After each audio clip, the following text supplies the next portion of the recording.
last week we had Val Hoyle in to talk about the Mota allegations and what she's facing there, and some of the criticisms you've leveled at her throughout the campaign. You want to react to that? Well, it was interesting that our elected congresswoman, about 50 days from when ballots drop, finally stopped ghosting us and decided to talk about this investigation. Take exception to her calling me a liar. She is under federal investigation. And to call me a liar is to call the Willamette Week, the Eugene Register Guard, and the Daily Beast, the journalists that have done a lot of work to raise awareness to the voters, calling them liars as well. And one of the first things I'll be doing this week is providing the DOJ, Oregon DOJ, and the FBI with that interview that you gave. It's full of, I mean, really we have either a liar or a incompetent congresswoman, or both. I think it's likely both. But she contradicts herself all through that interview and just continues to lie. There's ample evidence that, well, let's just back up and remind the viewers what BOLI, Bureau of Labor and Industries, is charged with doing. It's an elected commissioner who's head of that agency, whose primary focus is to ensure that workplaces in Oregon are safe and free of workplace discrimination, all forms of discrimination, and wage violations and all these things. They are to be in fact, unless things have changed, because it's been a while since I practiced that kind of law, but you actually, if you have a workplace complaint and you want to sue your employer, you need to get a letter of right to sue from BOLI to proceed. They are the watchdog of the workplace. So while Val Hoyle was meeting and dining in expensive restaurants in downtown Portland with the executives of one of the businesses in Oregon, Mota, how do you think the victims of Mota would have felt about that? At the time that Val Hoyle was meeting with her donors, they donated to her state campaign, about $20,000 to her state campaign for commissioner. How would those victims feel if they knew that they had filed complaints with BOLI for workplace discrimination, unsafe work conditions, and I think there was a Mota employee that even said he was required to charge his own debit card to pay for Mota utility bills at one of the businesses? How would they feel? So there are complaints pending, about 11. I think there have been more than 11, but 11 during the time that Val Hoyle was commissioner, that they don't have a voice, that they don't get to talk to the BOLI commissioner, that they just, on its face, that's unethical. In the interview, Val Hoyle says she was fooled. Well, we don't elect representatives that are so vulnerable to being fooled. Her job is to protect the workforce using, Oregon law, what I just said. And there's more than one example of where she failed to understand that we are to ensure a discrimination-free workplace for people. Not only with her shenanigans, her unlawful favors to Mota, which are well documented, but also when she and all of this costs us, the taxpayer, but also when she failed to protect one of her own direct reports. There was a very serious civil rights lawsuit, civil rights violation right there in her own civil rights department of BOLI. She hired a highly credentialed black lady who was the head of the Civil Rights Division, who went and talked to the commissioner about how she herself was experiencing racial discrimination.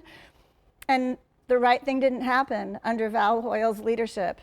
When you're in charge, when you're the commander, when you're the commissioner, when you're the boss, there's no better position to be in to fix the problem. She failed to fix racial discrimination right under her nose. And it cost the Oregonians about $2 million plus $3 million. There's a jury award that substantiated that discrimination had taken place. What that underscores is Val Hoyle's dearth of leadership skill.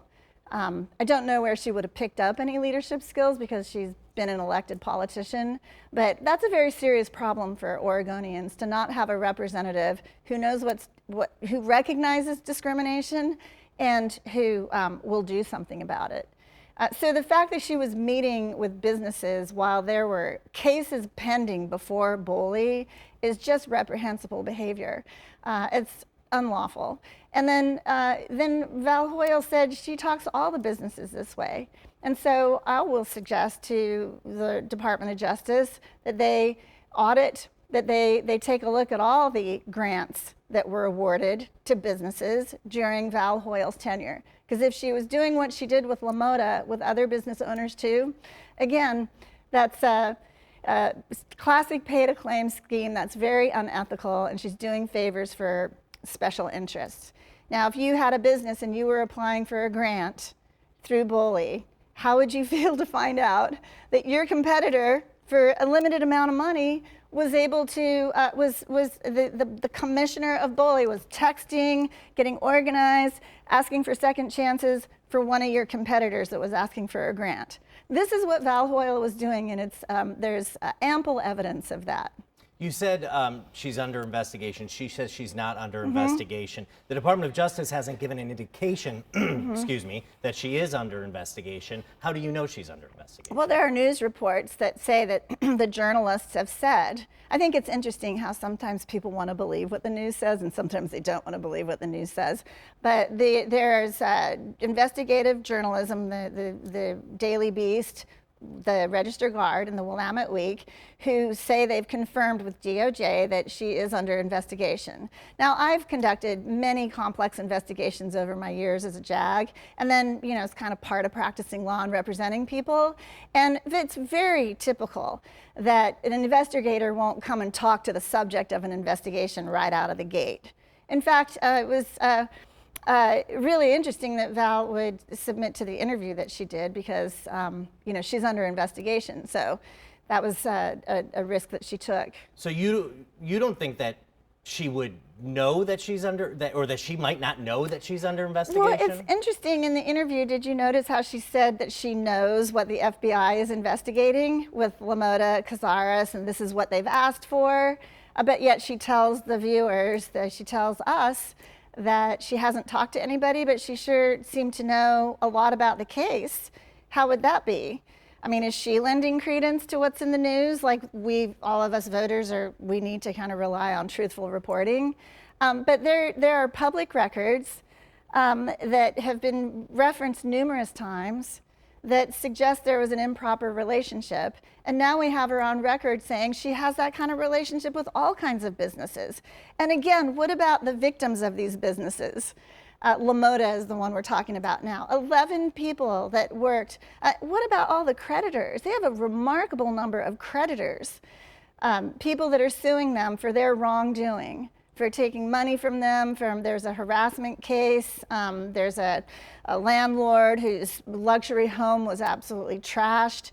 There's all these pending lawsuits. How is it that the commissioner doesn't know that she has to protect, you know, any young airman in the Air Force has enough training to understand that when you're in a position of authority, which every airman in the Air Force is, you're going to be vulnerable to bad actors approaching you and trying to get what we call OPSEC, trying to get information from you.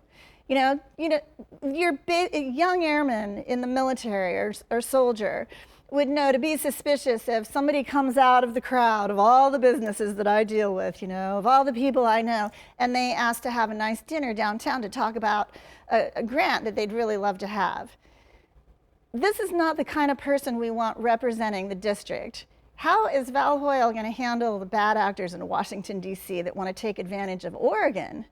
You know, it wasn't just Val Hoyle being taken advantage of and fooled. She let the people of Oregon be taken advantage of. They're still being taken advantage of by LaMotta. They still have about 21 stores. They're a very large distributor. 6 of them are in my district, and I know exactly where they are. And they are bad actors. They don't pay their taxes like we have to. They're millions of dollars in arrearages, 30 plus lawsuits against them. And we have an elected representative that is, first of all, was besties with them, doing favors for them, and now she denies it. It's all in contradiction to all the evidence. We do know that the DOJ is investigating LaMotta. That's clear, and former Secretary of State Shemia Fagan as well. If they are indeed investigating Representative Hoyle, why not just let the investigation play out and we can see if they find wrongdoing. Oh, well, that's what we're going to do. I'm responding to, like I said, this running for Congress in this district feels like a truth tour. It's really interesting. Bully, like I said, tasked with eliminating workplace discrimination. On Bully's own website, they talk about what that looks like, and gender characteristics are one of them. If you're a woman, you have certain characteristics. And our own Congresswoman, who was the commissioner of Bully, accused the woman running against her of shrieking about the district. That is a gender characteristic disparagement, and very consistent with how she treated other women on her staff at Bully. But my point is, I'm not shrieking. I am speaking loud and clear and honestly across the district that one of the many reasons I'm running for Congress is that we have a corrupt career politician who is not serving our district or our country. That's one of the reasons I'm running. And so I have to tell the story. Just like you in journalism, you have to tell the story. The biggest enemy of our nation is just apathy and people not paying attention. This is a representative government, so we citizens have a lot of work to do to pay attention to who we put forward to carry the voice of Oregon to Washington, D.C. So I'm doing my job in describing why I'm running. One reason is we have a corrupt career politician, and I'm telling that story along with the story of, I hear you. We are really suffering from the public safety challenges that we have. We are suffering economically because we cannot access the natural resources that this district relied so heavily on. And so law enforcement isn't funded like it needs to be. Government transparency and accountability is my third major platform issue, and my work has begun with revealing the story of Val Hoyle and her corruption and the fact that she's under federal investigation. That's what transparency looks like, and that's the first step in cleaning up Washington, D.C., is to take care of the seat that's in my district that represents me, my family, my neighbors, and this district.